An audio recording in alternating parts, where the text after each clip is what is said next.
Saludos. El tema del que les voy a hablar es acerca de la mecánica de fluidos, centrándome en la densidad y en presión y en la presión en fluidos. Pero antes debemos de saber qué es un fluido. Un fluido es aquella sustancia que toma siempre la forma del recipiente en donde está contenido. Entre estos se encuentran los líquidos y los gases. Entonces ya podemos entrar a lo que es la densidad. Y la densidad no es más que la medida de cuánto material se encuentra comprimido en un espacio determinado. O sea, es la cantidad de masa por unidad de volumen, como vemos aquí en la fórmula, que está representado por la letra griega ρ. Entonces, en las unidades de medida se encuentra el kilogramo sobre metro cúbico, que es en el sistema internacional. En el sistema sexagesimal se encuentra gramos sobre centímetros cúbicos, y para gases se utilizan kilogramos sobre litro y gramos sobre mililitro. Veamos esta figura. En esta figura la A tiene las partículas más separadas que la B, pero podemos notar que ocupan un mismo volumen, la A y la B. Entonces, aquí vemos que la A tiene menor masa que la B, porque las partículas están más separadas. A la B tener mayor masa e igual volumen que la A, y al tener las partículas más unidas, esta se hace un material más denso que el de la A. Como podemos, un ejemplo sería si tú tienes una tonelada de plumas y una tonelada de clavos, ¿cuál va a ocupar mayor volumen? Las dos pesan la misma cantidad, pero una tonelada de pluma es mucho más, en cantidad de volumen, es mucho más que una tonelada de clavos. Y entonces ahí sí se puede explicar que el B es más denso que el A, porque ocupa el mismo volumen pero con mayor masa. Otro ejemplo sería en líquido. Si cogemos un vaso y depositamos petróleo, aceite y agua salada, vemos que el petróleo se queda en el fondo, el aceite va después del petróleo y después va el agua. Esto es que ya que el petróleo es más denso que el aceite y que el agua, entonces el aceite es más denso que el agua salada. Pero en otro caso, utilizando agua dulce, el petróleo viene siendo más denso como quiera que el agua y que el aceite. El agua dulce viene siendo más denso que el aceite. Si quieren, lo pueden hacer en casa, no con petróleo. Si quieren, lo hacen con agua y aceite, nada más. Ahora pasamos al otro tema que es muy importante, que es el de presión. La presión es la fuerza aplicada por unidad de área. Es decir, tú aplicas un ejemplo. Cuando uno camina, uno le aplica una fuerza al suelo. Un ejemplo de esto viene siendo cuando se está en la playa, que se camina en la arena. Se queda la marca de nuestros pies en la arena, porque nosotros aplicamos la fuerza de nuestro peso, y se queda el área de nuestra arena, de nuestro pie, mejor dicho, marcado en la arena. Pasando al tema de presión en fluido, antes de entrar en ese tema tenemos que saber qué es la presión atmosférica.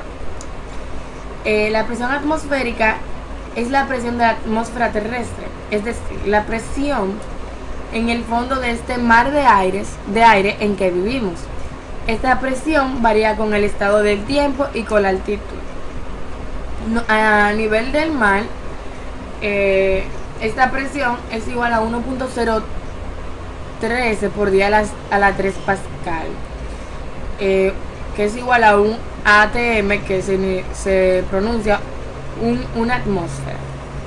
Entonces, entrando a lo que es presión en fluido, cuando un fluido, ya sea líquido o gas, está en reposo,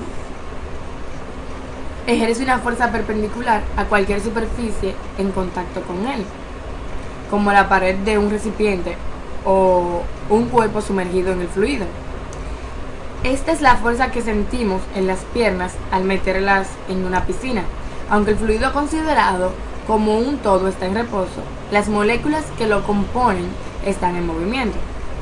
La fuerza ejercida por el fluido se debe a los choques de las moléculas en su entorno.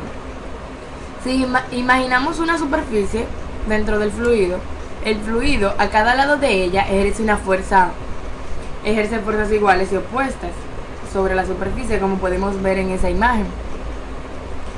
De otra manera, la superficie se aceleraría y el fluido no permanecería en reposo.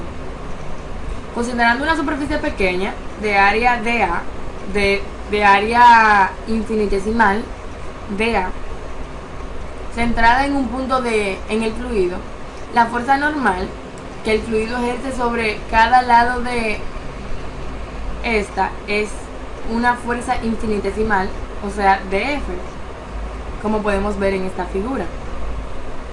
Entonces, la presión en un punto se define como la fuerza normal por unidad de área, es decir, la razón entre el diferencial de la fuerza y el diferencial del área.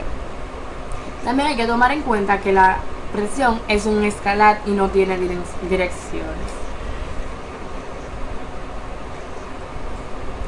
Entonces, pasando al tema de presión, profundidad y ley de Pascal, tenemos que la presión en un líquido o presión hidrostática se puede definir como la que se produce en el interior de un fluido en reposo, como dije anteriormente.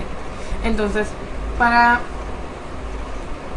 saber la presión en un líquido en reposo, ya sea en un contenedor, nosotros para saber la presión en cada altura, ya sabe que a mayor profundidad, como sabemos lo que es la presión atmosférica, a mayor profundidad se encuentra con mayor presión, porque involucra lo que es la presión atmosférica. Entonces, citando las fórmulas anteriores de densidad, tenemos que la densidad igual a masa sobre volumen. Despejando, obtenemos la masa, que es igual a la densidad por volumen. Entonces, citando la fórmula de presión igual a fuerza sobre área, obtenemos que la fuerza que actuará será el peso, que es igual a la masa por la gravedad. Entonces, sustituyendo, tenemos presión igual al peso sobre el área, que es igual, sustituyendo la masa, que es densidad por volumen por la gravedad sobre el área. Entonces, como volumen es metros cúbicos y área es metro cuadrado, se elimina metro cuadrado y nos queda la altura. Entonces, la presión viene siendo densidad por gravedad por altura en un líquido en reposo, en un fluido en reposo. Ahora pasando al tema de la ley de Pascal, que dice: si se hace presión en un punto de una masa de líquido, esta presión se transmite a toda la masa del líquido, enunciada por Blaise Pascal. Entonces, como vemos en esta imagen, si hacemos presión por este lado, o sea, una fuerza por una unidad de área, esta presión que se ejerció aquí viene siendo la misma presión que se ejerce aquí. Entonces, se tiene la fórmula que la fuerza 1 sobre el área 1 es igual a la fuerza 2 sobre el área 2. Si queremos buscar una fuerza, despejamos y la encontraremos. Los elevadores de carros y las grúas utilizan este principio. Volviendo a la imagen anterior, podemos ver que para mantener la igualdad hay que tener una proporcionalidad. Mientras la fuerza 2 sea más grande, el área 2 debe de aumentar con esa misma proporcionalidad. Entonces, ya para culminar, tratamos la presión manométrica, que esta es la presión que se ejerce en un medio distinto al de la presión atmosférica. O sea, cuando tú tienes una presión que la presión atmosférica no es ya la normal, se llama ya de presión manométrica. Cuando esta cantidad de presión manométrica es negativa, se le conoce bajo el nombre de presión negativa. La presión manométrica se mide con un instrumento llamado manómetro, como se puede ver en esa figura. Entonces, la presión absoluta es equivalente a la sumatoria de la presión manométrica y la atmosférica. La presión absoluta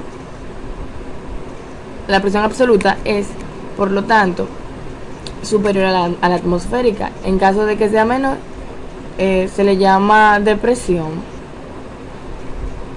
y esta se mide en relación al vacío total o al cero absoluto. Gracias por su atención. Mi nombre es Natalia Daniela Polanco, estudiante del Instituto Tecnológico de las Américas, y espero verlos en el segundo tutorial. Gracias.